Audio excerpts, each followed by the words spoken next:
বাহ, কি সুন্দর ঘ্রাণ বের হয়েছে। কি ব্যাপার ভাবি, আজকে কি তোমাদের ম্যারেজ ডে নাকি? না, আজ তো তোমাদের ম্যারেজ ডে না। তাহলে কি ব্যাপার? বাড়িতে মেহমান আসবে, বৌমার মামাতো বোন চন্দ্রা। চন্দ্রার জায়ের ভাই তন্ময় গত সপ্তাহে দুবাই থেকে বেড়াতে এসেছে। চন্দ্রা ফোন করে বলল তন্ময়কে নিয়ে আমাদের বাসায় বেড়াতে আসবে। আমরা আর কি বলবো, বললাম এসো। ও, তার মানে মেয়ে দেখা। কার প্ল্যান এটা? ভাবির? ভাইয়ার? নাকি মা তোমার? না না, সেরকম কিছু না। আমরা তোকে জানাবো কি করে? আমরাই তো জানলাম কিছুক্ষণ আগে। তুই টিউশনিতে বেরোলি, তারপরে চন্দ্রা ফোন করলো। খুব ভালো কথা। এখন আমাকে কি করতে হবে ভাবি বলো তো?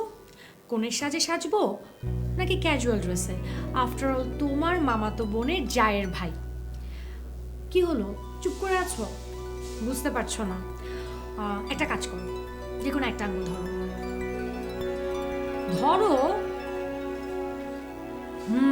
তার মানে সেজে গুজে যেতে হবে। চলো ভাবি, শাড়িটারি বের করো, আমাকে সাজিয়ে দাও। আমার তো অত ভালো শাড়ি নেই। আমি কয়েকটা শাড়ি আগেই বের করে রেখেছিলাম। তুমি এক কাজ করো, রুমে যাও, ফ্রেশ হও, আমি শাড়ি নিয়ে এসেছি। কি বলেছিলাম না সন্ধ্যার আগেই ফিরে আসবে? তোমরা তো টেনশন করছিলে। আমি তোকে চিনি, জন্ম থেকে চিনি। আমার মেয়ে না, খুব ভালো চিনি ওকে আমি।